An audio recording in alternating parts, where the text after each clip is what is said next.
ಶರತ್, ಧರ್ಮದ ಮನೆಯಲ್ಲಿ ಇದೇನೋ ಕರ್ಮಕಾಂಡ ನಿಂದು. ಗಾಳಿ ಬಿಡ್ರಿ.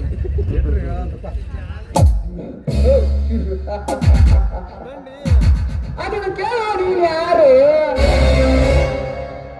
ನನ್ನ ಇಷ್ಟ ಇದ್ದಂತೆ ನಾನು ಇರ್ತೇನೆ. ಅದನ್ನು ಕೇಳೋ ಹಕ್ಕು ನಿನಗಿಲ್ಲ. ಒಡ ಹುಟ್ಟಿದ ಅಣ್ಣನಿಗೆ ಕೇಳೋ ಹಕ್ಕು ಇಲ್ಲ ಅಂದ್ರೆ ಈ ಮನೆಯಲ್ಲಿ ನಿನಗೆ ಜಾಗ ಇಲ್ಲ. ಮೊದಲು ಹೊರಟು ಹೋಗು, ಹೊರಟು ಹೋಗು.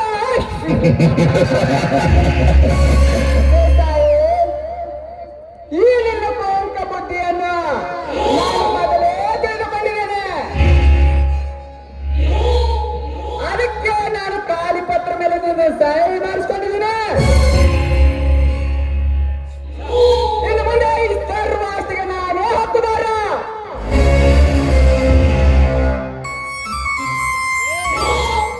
ಪಾಪಿ, ಧರ್ಮವಂತರ ಮನೆಯಲ್ಲಿ ಅಂತ ಔಷಧ ಬೀಜ ಬಿತ್ತಿದೆ.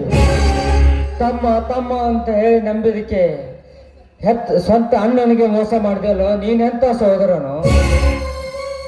ನಾನು ಹೇಗಾದರೂ ಇರದೆ ನೀನು ಈ ಮೊದಲು ಈ ಮನೆಯನ್ನು ಬಿಟ್ಟು ತರುವ.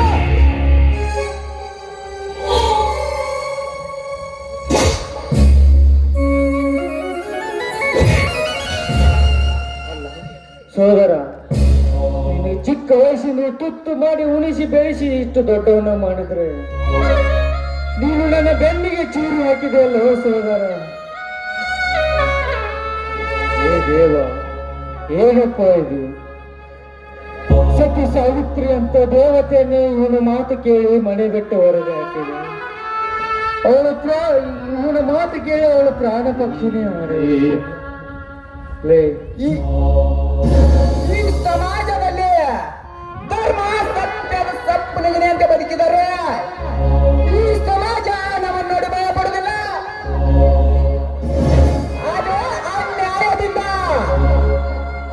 ಸಿಕ್ಕನ್ನ ರಮಾನವರ ಆಸಿ ಮೋಸವನ್ನ ಹದ್ದಿನಂತೆ ಕೊಕ್ಕಿ ತಿನ್ನಾಗಿದೆ.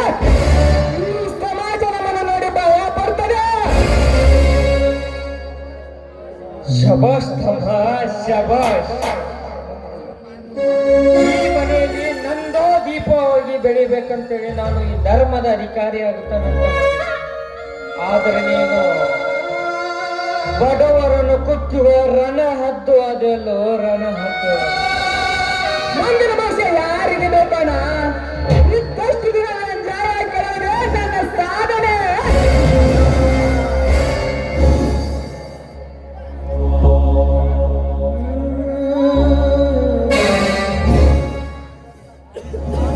ಅಯ್ಯೋ ದೇವ, ಎಂತ ಗತಿ ಗೊತ್ತಪ್ಪ ಈ ನಮ್ಮ ದೇಶ ಗತಿ ಮನೆತನ.